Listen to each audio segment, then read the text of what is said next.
Bonjour, je vous retrouve pour le test d'un drone, le MJX RC Series. Donc il est là, il est assez grand, sans toutefois non plus être démesuré, il est très léger. La caméra est à monter, elle n'est pas installée, sinon les hélices sont déjà montées, il y a juste les protections à monter aussi. Donc c'est juste avec 4 vis, hein. La caméra c'est à l'aide de 2 vis. Et on aura également le petit support pour le Wi-Fi. Le branchement, c'est le petit point négatif, c'est qu'à chaque fois on est obligé de, pour le, pour le charger, on est à chaque fois obligé de débrancher, de le mettre et ensuite de le mettre sur l'USB, ça c'est le point négatif. On a donc le Wi-Fi, donc il faut télécharger une application. Donc pour le smartphone, c'est assez bien pensé, on a un petit boîtier, il faut tirer dessus pour le récupérer, voilà. Et finalement, comme il y a un petit trou derrière l'antenne, hein, ça va se clipser et ça va tenir. Donc le support est fourni avec, hein, pour le smartphone. On a une application, alors il va falloir aller chercher le Wi-Fi, hein. On active le Wi-Fi et voilà, on aura le MJ XC4005 du nom de la caméra. Par contre, l'application, alors il y a un petit défaut, ça marche pas. Avec la C4006, ça fonctionne. Voilà, on voit que... Mais elle va planter au bout d'un moment, je sais pas pourquoi. Elle n'est pas très stable, l'application. Là, on voit que ça fonctionne bien, hein. Voilà, et là, elle va planter au bout d'un moment, je sais pas pourquoi. J'ai pris l'application d'un concurrent. Et là, ça fonctionne, mais là, du coup, la caméra est inversée. Alors, c'est pas super pratique. On peut filmer en tout cas et ensuite remettre la caméra à droite, mais je suis obligé d'avoir le drone à l'envers, donc c'est pas pratique pour du rendu réel. Et la 4005, l'application dédiée, finalement, j'arrive pas à la faire fonctionner. Donc je vais réessayer, mais je sais pas, j'arrive pas à avoir d'image, j'arrive pas à avoir de retour d'image, contrairement aux autres applications dédiées.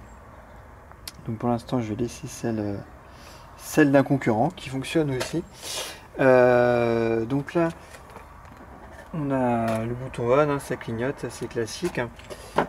Il faudra aller vers le haut, vers le bas pour que les deux soient synchronisés. On a L-Road pour inverser les commandes, à savoir que là il va tourner sur lui-même et là il va aller à gauche, là à droite, et on peut inverser ces deux commandes avec L-Road. Sinon c'est vers l'avant, vers l'arrière, droite, gauche. Là c'est les petits trims, c'est pour régler s'il part un peu trop à gauche, on peut régler par là.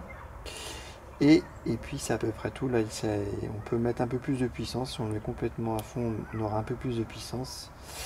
Et puis on a un petit bouton pour des flips. Et sinon on a 3 modes: beginner, intermédiaire et advance. Beginner, il va être assez lent et il va moins s'incliner. Intermédiaire, il va aller beaucoup plus vite et s'incliner. Et advance, c'est exactement pareil, sauf que quand on fera un double appui, il va faire un flip vers l'avant. Si on fait ça, ça sera sur la droite, ça vers la gauche, et un flip vers le bas. Donc ça, il faut qu'il soit en double. Donc on voit là, il est en beginner, là en intermédiaire, et là quand il est en fond, il est en advance. Donc on va y aller. Là, il est allumé. Alors, hop. Voilà, il fait le bip. Donc là on voit que la caméra ça bouge bien, hein. Donc sur l'application c'est inversé, mais on le voit, hein. Voilà, on voit la vue en hauteur. Et là je suis donc en mode lent. On voit que d'ailleurs il avance très lentement, il y a un petit peu de vent, pas grand chose, mais on voit qu'il est quand même assez lent. Sur le côté pareil, il ne s'incline pas beaucoup. Et si je vais mettre le mode intermédiaire, là voilà, on voit que il est beaucoup plus nerveux, hein. On sent tout de suite, il penche plus, soit sur les côtés ou pas. Du coup il est assez rapide. Tour. Voilà. Très stable, on voit, hein, là, on voit quand même qu'on fait à peu près ce qu'on veut avec. Ça fait une grosse positif, on peut venir près de nous, il n'y a aucun problème. Et donc là je vais passer en mode pour les figures. Donc je rappuie une fois dessus. Et donc là maintenant, hop, un double, et voilà, une petite figure vers l'avant. Si je vais sur la gauche, un double sur la gauche, hop, à droite.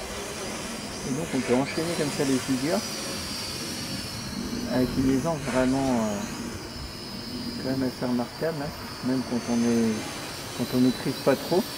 Donc ça c'est vraiment le gros avantage, hein, si on voit qu'il est vraiment super fun. Hein. Hop, vous savez presque qu'on veut avec. Hop, on peut revenir vers nous.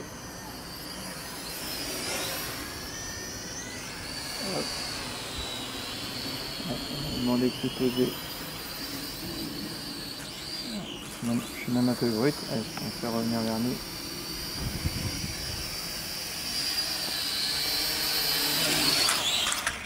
Voilà, donc là la caméra fonctionne bien. Sauf que c'est pas l'application dédiée, donc ça c'est le petit problème. On peut quand même filmer, puis du coup il suffira de remettre son film à l'envers. Et du coup, oui, il faut vraiment que je regarde cette application, ce petit problème d'application, parce que là ça fonctionne bien, mais pas longtemps avec le C4006, et normalement c'est le 4005. Donc ça c'est le point négatif, là, c'est qu'avec l'application dédiée, et sinon ça marche, on voit, c'est parti. Qualité pas exceptionnelle, on le voit, hein. Mais bon, on voit bien, sauf que ben voilà, ça a frisé, et j'ai une perte d'application. Il y a un rapport de plantage. Donc je vais regarder ce petit problème d'application et puis je vous tiens au courant. En attendant, drone quand même très très sympa, on peut s'amuser avec, hein, même sans caméra. D'ailleurs au début de toute façon, on regardera plus le drone que la caméra. Il faut vraiment être habitué à manipuler le drone avant carrément de lâcher les yeux et de regarder que le smartphone. Au début on regardera beaucoup plus le drone que le smartphone. Voilà ce qu'on pouvait dire sur ce drone. Merci pour votre attention et à bientôt pour un prochain test. Bye bye.